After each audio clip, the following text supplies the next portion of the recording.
Skill నేర్చుకోవాలి, ఒక సమర్థత ఉండాలి. దానికోసం మనం సంపూర్ణమైన ప్రయత్నం చేస్తా ఉన్నాం. నేను మీకు ఈరోజు మాటిస్తున్నా, నేను 2017లో చెప్పినప్పుడు మాట ఇచ్చాం, వెనక్కి వెళ్ళాం, నిలబడ్డాం. అలాగే ఈ రోజున ఇంకో మాట ఇస్తున్నాం. గౌరవ ముఖ్యమంత్రి నారా చంద్రబాబు నాయుడు గారి తరపు నుంచి కానీ, కూటమి ప్రభుత్వం తరపు నుంచి కానీ, మన మంత్రివర్గ సహచరులు కానీ, ఎమ్మెల్యేల తరపు నుంచి నేను ఒకటే మాట ఇస్తున్నా. ఇక్కడికి ఈరోజు వచ్చి ఈ రోడ్ల కోసమే రాలేదు నేను. మీ కష్టాలు తెలియాలి, మీ బాధలు తెలియాలి. నేనున్నా ఈ రోజున. అలాగే యువతకి ఉపాధి అవకాశాలు కల్పించాలంటే మీకు ఎలాంటి స్కిల్ మీకు కావాలి, ఇది నేను ఒక 5 సంవత్సరాలు చెప్పట్లా. వచ్చే సంవత్సరం లోపే మీకు ఏమి చేస్తే ఇక్కడ బాగుంటుందో అనేది నేను 3 పర్యాయాలు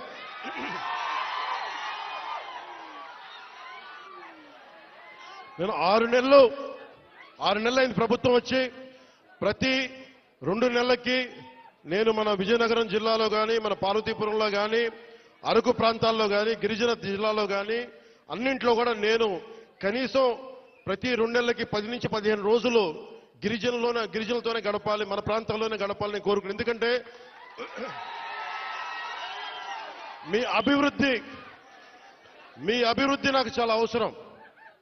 మీరు ఆనందంతో ఉండాలి. 70 సంవత్సరాల తర్వాత కూడా ఇంకా మీరు మందులకి, ఇంకా మీరు రోడ్లకి, ఇంకా మీరు ఉపాధి అవకాశాలకి బాధపడుతుంటే చలించే వ్యక్తి నేనున్నాం, దానికి స్పందించే వ్యక్తి ముఖ్యమంత్రి గారు ఉన్నారు. మా ఇద్దరి బాధకి మీకు న్యాయం చేయడానికి నరేంద్ర మోదీ గారు ఉన్నారు. మేమందరం మేము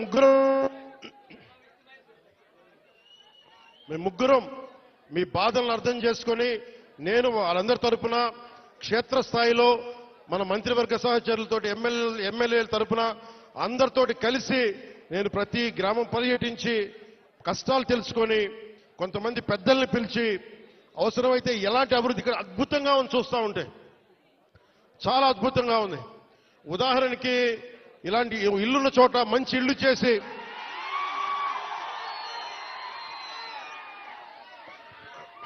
మీతో మాట్లాడి, ఇక్కడున్న అందరితో మాట్లాడి, అమ్మా కూర్చోండి మీరు కొంచెం పక్కన రోడ్. ఇలాంటి సుందరమైన ఈ కనిపించే చోట ఇలాంటి కొంత మైదానం ప్రాంతంలో కనిపిస్తే ఇక్కడ పల్లంగా ఉన్న కంటే ఎత్తుపతికి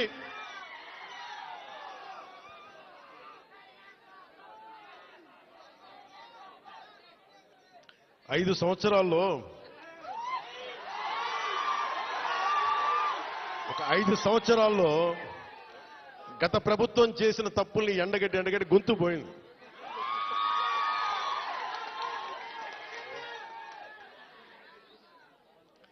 ఈ రోజున నేను మీకు ఒకటే మాట ఇస్తున్నా, మీకోసం నిరంతరం పనిచేయడానికి నేను ఉన్నాం.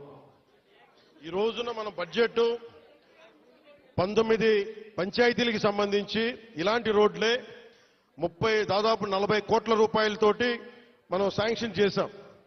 ఇక్కడ పాడేరు, ఇంకొంచెం రంపచోడవరం దగ్గర రోడ్లలో ఇలాంటి పంచాయతీలను పెట్టుకొని ఒక్కొక్క సంవత్సరంలో 350 కోట్ల రూపాయల చొప్పున ప్రతి గ్రామం కనెక్ట్ అయ్యేలాగా ఇలాంటి ఇబ్బందులు లేకుండా ఒక ప్రతిపాదన తీసుకొచ్చాం. నాకు కావాల్సిందల్లా మీ దగ్గర నుంచి సహకారం కావాలి. మీరు సహకారం ఇస్తారని నేను మనస్ఫూర్తిగా కోరుకుంటా ఉన్నా.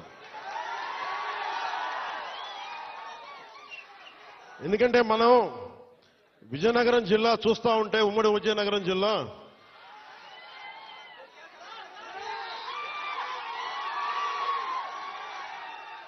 అడవుల్లో కాదు, ఇంత సుందరమైన ప్రాంతంలో పుట్టిన మీరు అదృష్టవంతులే. నేను నిజంగా నా